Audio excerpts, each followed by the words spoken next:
Hello विद्यार्थियों, lifeline classes YouTube channel की तरफ से आप सभी प्यारे विद्यार्थियों का बहुत बहुत स्वागत। आज हम कक्षा 12वीं में अध्ययनरत उन सभी विद्यार्थियों के लिए भारतीय राजनीति के तीसरे अध्याय नियोजित विकास की राजनीति के कुछ महत्वपूर्ण वस्तुनिष्ठ प्रश्न लेकर आए हैं।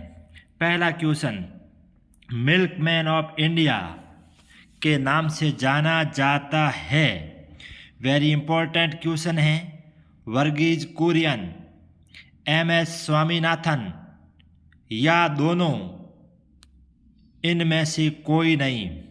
प्रिय विद्यार्थियों, मिल्कमैन ऑफ इंडिया के नाम से वर्गीज कुरियन को जाना जाता है। वेरी इंपॉर्टेंट क्वेश्चन है, कृपया ध्यान रखें। मिल्कमैन ऑफ इंडिया के नाम से वर्गीज कुरियन को जाना जाता है। अगला क्वेश्चन, श्वेत क्रांति का संबंध किससे है? श्वेत का अर्थ होता है सफ़ेद। यह क्रांति दुग्ध अर्थात दूध से, मछली, सब्जी या चावल आदि से संबंधित है। तो श्वेत क्रांति दूध से संबंधित है, दुग्ध क्रांति है। Very important question. श्वेत का मतलब होता है सफ़ेद। अगला क्वेश्चन, मशहूर वर्गीज कुरियन का गुजरात सहकारी दुग्ध विपणन परिषद में किस दूध डेयरी में महत्वपूर्ण भूमिका निभाई? पहले आप क्वेश्चन समझें। वर्गीज कुरियन का नाम तो आपने सुना होगा, आप ऊपर भी पढ़ चुके हैं, मिल्कमैन के नाम से जाने जाते हैं। भारत के गुजरात राज्य के एक स्थान का नाम है आणंद। गुजरात राज्य के अंदर आणंद शहर के अंदर सहकारी दूध विपणन परिषद के अंदर दूध डेयरी में इन्होंने बहुत ही महत्वपूर्ण भूमिका निभाई। और वो दूध डेयरी कौन सी है? सरस, अमूल, ममता या उपरोक्त सभी? प्रिय विद्यार्थियों, वर्गीज कुरियन गुजरात के आणंद शहर में अमूल दूध डेयरी के अंदर इनका रोल मॉडल पूरे भारत में प्रसिद्ध माना जाता है। Very important question. अगला क्वेश्चन, ऑपरेशन फ्लड किससे संबंधित है? दुग्ध, मछली, मुर्गी या सब्जी? प्रिय विद्यार्थियों, ऑपरेशन फ्लड दुग्ध से संबंधित माना जाता है। काफी महत्वपूर्ण क्वेश्चन है। अगला क्वेश्चन, हरित क्रांति का भारत के निम्न में से किस राज्यों ने भरपूर फायदा उठाया? प्रिय विद्यार्थियों, सबसे पहले ध्यान रहे, हरित क्रांति कृषि से संबंधित है, खेती से संबंधित है और इसका लाभ भारत में सबसे अधिक उठाया पंजाब, हरियाणा, पश्चिमी उत्तर प्रदेश, पंजाब, हिमाचल प्रदेश, गुजरात, महाराष्ट्र या इनमें से कोई नहीं। प्रिय विद्यार्थियों, हरित क्रांति का सबसे अधिक फायदा उठाया पंजाब, हरियाणा और पश्चिमी उत्तर प्रदेश। ये राज्य हरित क्रांति की वजह से भारत में खाद्यान्न उत्पादन करने में भारत में अव्वल राज्य बने। तो सबसे पहले वेरी इंपॉर्टेंट, हरित क्रांति का संबंध किससे है? खाद्यान्न, विशेषकर कृषि से। और भारत में सबसे अधिक इसका फायदा उठाया पंजाब, हरियाणा, पश्चिमी उत्तर प्रदेश। अगला क्वेश्चन, हरित क्रांति में निवेश कर किस खाद्यान्न की बम्पर पैदावार हुई? मैं आपको पहले भी बता देता हूं, जो क्वेश्चन आपको दिए हैं ये क्वेश्चन इस चैप्टर के सबसे इम्पोर्टेंट क्वेश्चन है। पहले ध्यान रखिएगा, हरित क्रांति किससे संबंधित है? हम पहले पढ़ चुके हैं, हरित क्रांति कृषि से संबंधित है। एक, और हरित क्रांति में किस खाद्यान्न कहते हैं वह अनाज जिसे खाया जाता है उसकी बम्पर पैदावार हुई। गेहूं, चावल, मक्का, बाजरा, गेहूं, इसलिए हम हरित क्रांति को गेहूं क्रांति भी कह सकते हैं। अगला क्वेश्चन, हरित क्रांति की विशेषता क्या है? उच्च गुणवत्ता के बीज अपनाए गए, उर्वरक का प्रयोग किया गया, कीटनाशक और बेहतरीन सिंचाई सुविधाएं, या हरित क्रांति की ये सभी विशेषताएं मानी जाती है। प्रिय विद्यार्थियों, हरित क्रांति से भारत खाद्यान्न में आत्मनिर्भर बना। कैसे बना? उच्च गुणवत्ता के बीज लाए गए, उर्वरक कीटनाशकों का प्रयोग किया गया और बेहतर सिंचाई सुविधा अपनाई गई। इसमें डी, वेरी इंपॉर्टेंट क्वेश्चन। अगला क्वेश्चन, हमारे देश में हरित क्रांति को क्यों अपनाया गया? प्रिय विद्यार्थियों, ऐसी क्या नौबत आई कि भारत को हरित क्रांति अपनानी पड़ी? अब आप सभी जानते हैं, जनसंख्या तेज गति से बढ़ रही है। बढ़ती हुई जनसंख्या की मांग के लिए अनाज की मांग बढ़ रही है और हमारे देश में अकाल पड़ने से भारत खाद्यान्न के संकट में आ गया। तो खाद्यान्न के संकट से उबरने के लिए या मछली पालन के लिए या ए और बी दोनों या इनमें से कोई नहीं। प्रिय विद्यार्थियों, खाद्यान्न संकट से उबरने के लिए हमारे देश में हरित क्रांति को अपनाया गया। हमारा भारत देश खाद्यान्न के संकट से बाहर आए, इसके लिए हमारे देश में हरित क्रांति को महत्वपूर्ण स्थान दिया गया। एक सामान्य व्यक्ति को रोजाना कितनी कैलोरी आहार की जरूरत होती है? एक सामान्य व्यक्ति को प्रतिदिन कितनी कैलोरी आहार भोजन की जरूरत होती है? 2300, 2450, 2500 या 2200? प्रिय विद्यार्थियों, एक सामान्य व्यक्ति को 2450 कैलोरी आहार की आवश्यकता होती है। विकास के कितने मॉडल हैं? राजनीति विज्ञान की बुक के अनुसार आपके भारतीय विकास के 2, 4, 3, 5 2 मॉडल बताएं। अब आप आगे पढ़ोगे और वे कौन से 2 मॉडल हैं? प्रिय विद्यार्थियों, वे 2 मॉडल मैं आपको आगे बताऊंगा। हमारे देश में विकास के 2 मॉडल हैं। पहली बात तो एक पूंजीवादी, एक समाजवादी, ये 2 मॉडल याद रखिएगा। अगला क्वेश्चन, हमारे देश में विकास के कौन से मॉडल थे? समाजवादी, समतावादी, पूंजीवादी या ए और सी? प्रिय विद्यार्थियों, ए समाजवादी और सी पूंजीवादी, ये दोनों विकास के मॉडल भारत में मिश्रित रूप से अपनाए गए। इसलिए भारतीय अर्थव्यवस्था को मिश्रित अर्थव्यवस्था भी कहा जाता है। याद रखना, भारतीय अर्थव्यवस्था को मिश्रित अर्थव्यवस्था कहा जाता है। क्यों मिश्रित अर्थव्यवस्था क्यों कहा जाता है? क्योंकि यहाँ पूंजीवादी मॉडल को अपनाया गया, समाजवादी मॉडल को अपनाया गया, दोनों मॉडल अपनाए गए, इनमें से कोई नहीं। प्रिय विद्यार्थियों, भारत ने इनका मिला जुला रूप अपनाया, न पूंजीवादी न समाजवादी। इसलिए दोनों का मिला जुला रूप अपनाने के कारण भारतीय अर्थव्यवस्था मिश्रित अर्थव्यवस्था मानी जाती है। किस मॉडल में विकास का काम पूर्णतया निजी क्षेत्र के भरोसे होता है?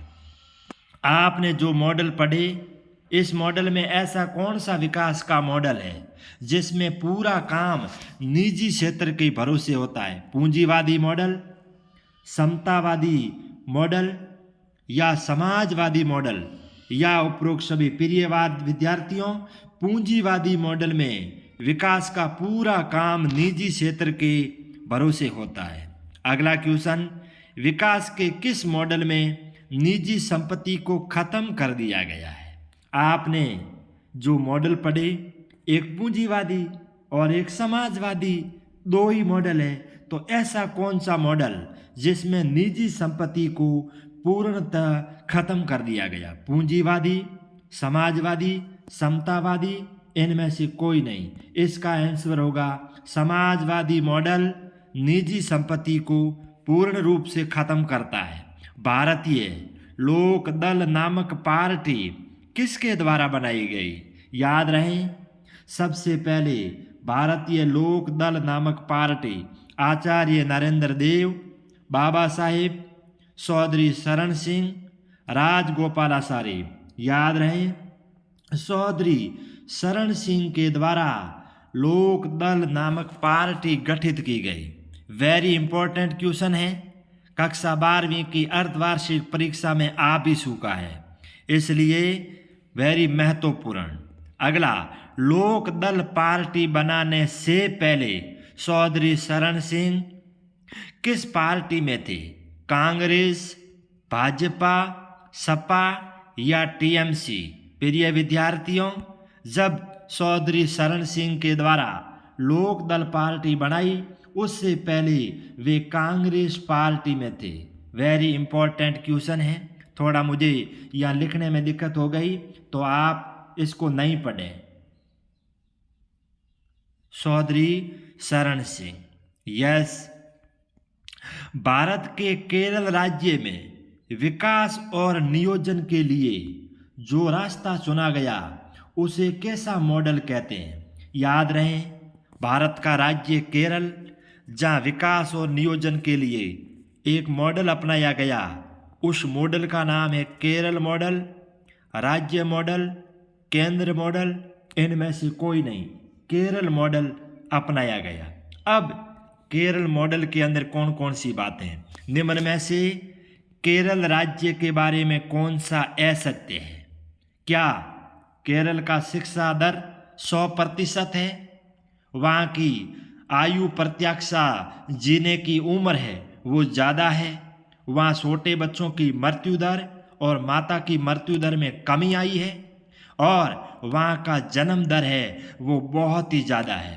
प्रिय विद्यार्थियों, ध्यान से देखें। सबसे पहले वेरी इंपॉर्टेंट, केरल के अंदर पढ़े लिखे लोगों की संख्या बहुत ज़्यादा है, सत्य है। वहाँ के लोग अधिक उम्र तक जीते हैं, बिल्कुल सही है। वहाँ छोटे बच्चों की मृत्यु दर, मातृ मृत्यु दर में भारी कमी आई है, इसमें कोई दो राय नहीं, ये तीनों सत्य है। लेकिन वहाँ उच्च जन्म दर नहीं है, वहाँ की जन्म दर भी कम है, तो ये गलत है। याद रहें, डी सही होगा, यस। अगला क्वेश्चन, केरल सरकार केरल मॉडल निम्न में से किस बात पर जोर दिया गया है? क्या है केरल मॉडल? केरल मॉडल के अंदर शिक्षा पे जोर दिया गया, स्वास्थ्य खाद्य वितरण पे जोर दिया गया, भूमि सुधार और गरीबी हटाने पर जोर दिया गया, या केरल मॉडल के अंदर इन सभी बातों के ऊपर ध्यान दिया गया? प्रिय विद्यार्थियों, यही तो केरल मॉडल है जिन्होंने उस राज्य को बदल के रख दिया। शिक्षा पे जोर, स्वास्थ्य सुविधाएं, बेहतरीन खाद्य वितरण, भूमि सुधार, गरीबी को उन्मूलन यानी जड़ से हटाना, ये सभी केरल मॉडल की खासियत है। ध्यान रहे, वेरी इंपॉर्टेंट क्वेश्चन है। भारत के अंदर प्रथम पंचवर्षीय योजना का समय काल क्या है? आपने सुना होगा, जब हमारे देश को आज़ादी मिली तो योजना आयोग, ध्यान रहे कौन सा आयोग? योजना आयोग के द्वारा 5-5 वर्ष की पंचवर्षीय योजनाएं चली गई। तो हमारे देश की पहली पंचवर्षीय योजना का समय क्या है? उसका मैं सीधा आंसर देता हूं, 1951 से 1956 तक भारत की प्रथम पंचवर्षीय योजना का समय माना जाता है। यस। अगला क्वेश्चन, हमारे देश में प्रथम पंचवर्षीय योजना में, अब ध्यान रहे, जब पहली पंचवर्षीय योजना चलाई गई 1951 से 1956 के बीच, वेरी गुड, इसमें सरकार ने सबसे ज्यादा ध्यान किस क्षेत्र पे दिया? कृषि पर, अधिक से अधिक उद्योग लगाओ भारत में, ऊर्जा, बिजली पर या इन सभी मदों पर सबसे ज्यादा ध्यान दिया। प्रिय विद्यार्थियों, इससे वेरी इंपॉर्टेंट कुछ नहीं हो सकता। हमारे देश में पहली पंचवर्षीय योजना में सबसे ज्यादा ध्यान कृषि पर दिया गया। पहली पंचवर्षीय योजना 1951 से 1956 तक चलाई गई।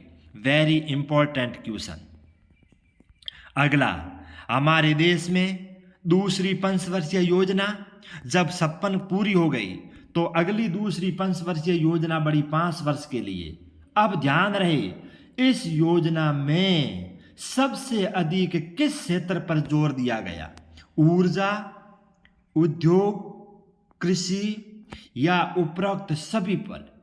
दूसरी पंचवर्षीय योजना में भारत में उद्योग के ऊपर बढ़ चढ़कर जोर दिया गया। हमारे देश में अधिक से अधिक उद्योग कारखाने खोले गए, जबकि पहली पंचवर्षीय योजना में हमारे देश में कृषि पर जोर दिया गया। दोनों इंपॉर्टेंट है और याद कर लेना। दूसरी पंचवर्षीय योजना चलाई गई। इस योजना के योजनाकार प्रसिद्ध अर्थशास्त्री जिन्होंने दूसरी पंचवर्षीय योजना का योजनाकार बने, पीसी महालनोबिस, के.एन. राज, वर्गीज कुरियन, इनमें से कोई नहीं। भारत की दूसरी पंचवर्षीय योजना के योजनाकार जो अर्थशास्त्री बने, PC Mahalanobis. Very important, PC Mahalanobis किस योजना के योजनाकार माने जाते हैं? दूसरी पंचवर्षीय योजना के योजनाकार। निम्न में से प्रथम पंचवर्षीय योजना में शामिल है जब हमारे देश की पहली पंचवर्षीय योजना बनाई गई। कब से कब बनाई गई? 51 से 56। पंचवर्षीय योजना में किस पे जोर दिया गया? क्या राष्ट्रीय आय स्तर को ऊंचा उठाना है, लोगों की बचत उनके खर्चे से ज़्यादा करनी है, यानी प्रत्येक व्यक्ति के पास बचत हो उनके खर्चे से भी ज़्यादा। अगर 20,000 खर्चा होता है तो बचत उसकी 20,000 से ज़्यादा हो। बांध और अधिक से सिंचाई क्षेत्र में निवेश करें, भूमि सुधार पे जोर दिया जाए, या इन सभी बातों पे जोर दिया गया। प्रिय विद्यार्थियों, प्रथम पंचवर्षीय योजना में इन सभी बातों पे जोर दिया गया।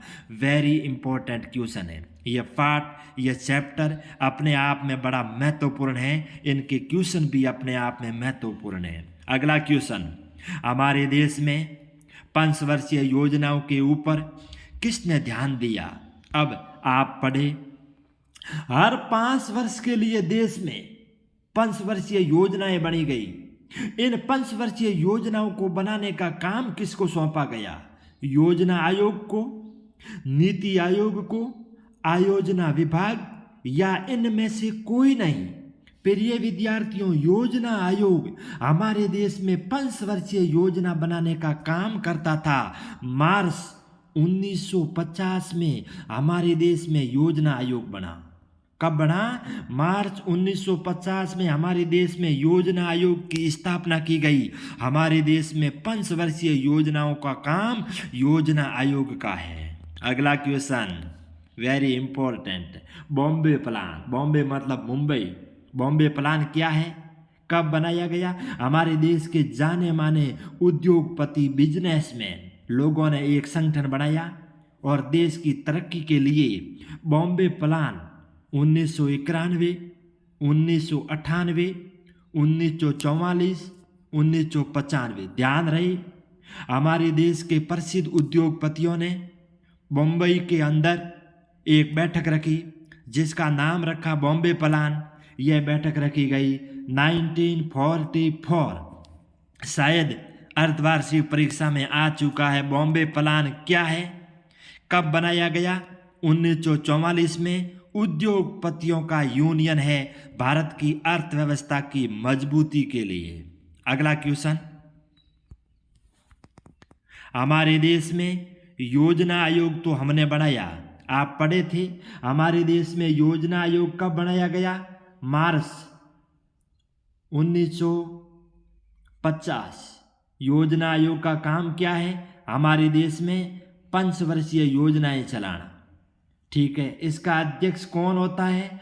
प्रधानमंत्री, राष्ट्रपति, उपराष्ट्रपति, राज्यपाल। योजना आयोग का अध्यक्ष होता है प्रधानमंत्री। ध्यान रख लेना, योजना आयोग का अध्यक्ष होता है प्रधानमंत्री। मैंने आपको इस क्वेश्चन के अंदर एक साथ 5 क्वेश्चन बताए। योजना आयोग की स्थापना कब हुई? मार्च 1950, 1952, 1955, 1956। योजना आयोग की स्थापना हुई है मार्च 1950 में। वेरी इंपॉर्टेंट, यह सरकार का एक सलाहकारी परिषद है और मंत्री परिषद की सलाह के बाद ही यह आयोग काम करता है।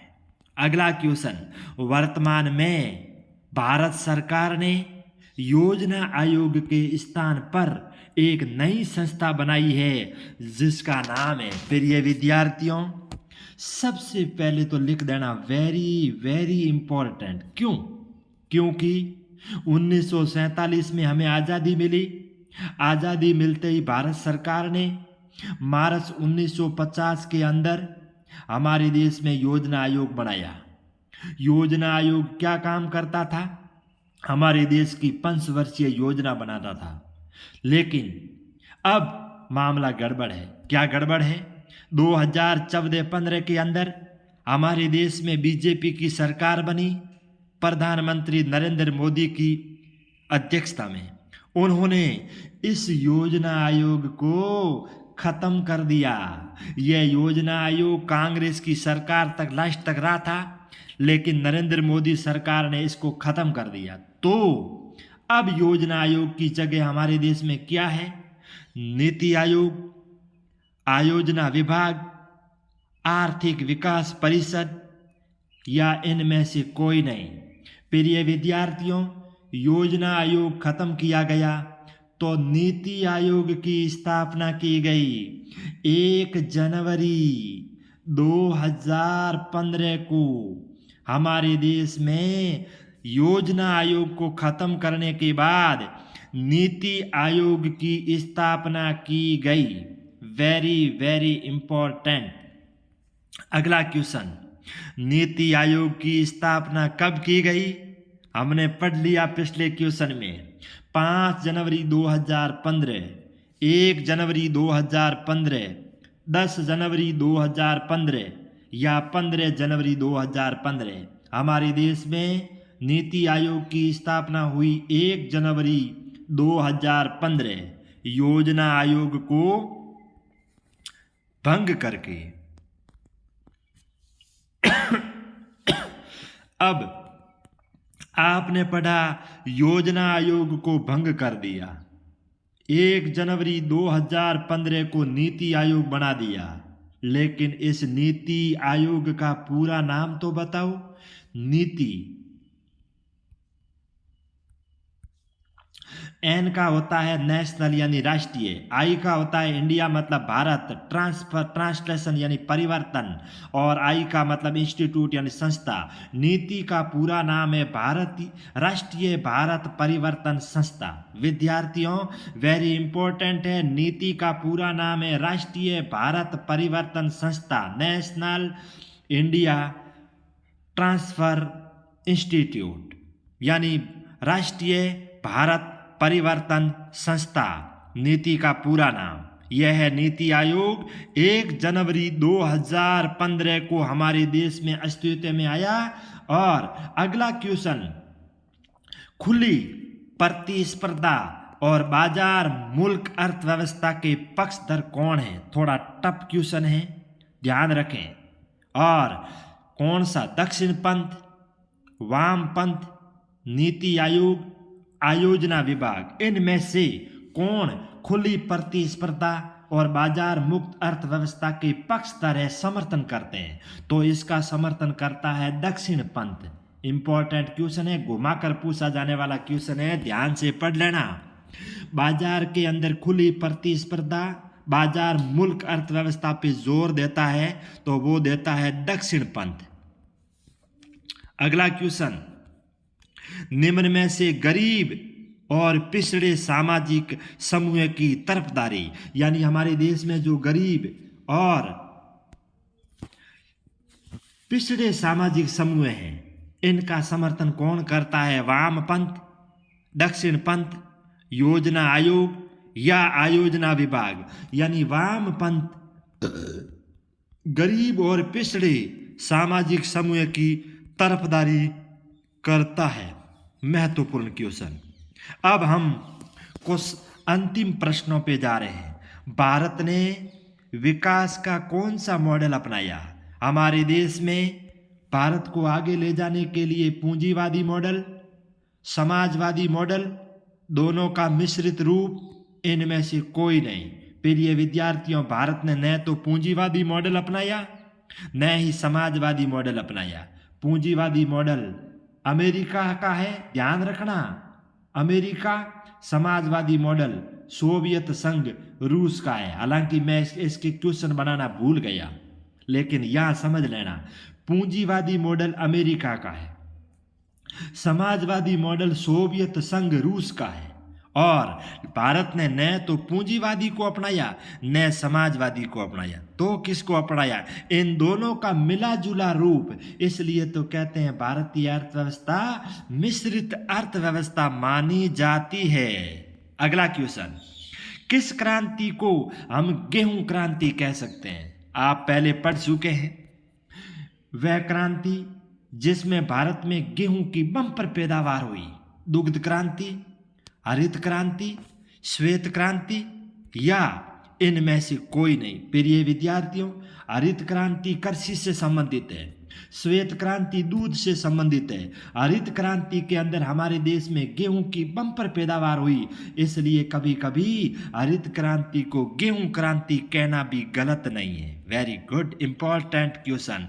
और ये आज के कक्षा 12वीं राजनीति विज्ञान के तीसरे अध्याय का वस्तुनिष्ठ प्रश्नों का जो पूर्णतः ये इंपॉर्टेंट क्वेश्चन का डायग्राम पूरा हुआ। प्रिय विद्यार्थियों, हमारी ताज़ा अपडेट खबरों के लिए आप हमारे लाइफलाइन क्लासेज बाड़मेर के टेलीग्राम लिंक से जुड़ सकते हैं। और एक विद्यार्थियों, हमारे यूट्यूब चैनल को सब्सक्राइब करना न भूलें। प्रिय विद्यार्थियों, अधिक से अधिक इनको शेयर करें, कमेंट करें। हमारे संस्थान की तरफ से आपको जो क्वेश्चन भेज रहे हैं, इनके प्रति अपनी राय हमारे यूट्यूब कमेंट बॉक्स में ज़रूर लिखें। प्रिय विद्यार्थियों, यह संस्थान आपके उत्तम स्वास्थ्य की कामना करता है। आप दिन दुनी रात चौगुनी प्रगति कर अपने माता पिता, परिवार, समाज का नाम रोशन करें, लेकिन साथ साथ में ये ध्यान रहे, ये तैयारी पूर्णतः दबाव मुक्त, मनोयोग और शांत मन से करें कि सरकारी नौकरी ही सब कुछ नहीं है। इसलिए हमेशा स्वाध्याय, चिंतन, मनन, मनोयोग से करें। इसी आशा और अपेक्षा के साथ जय हिंद, जय भारत।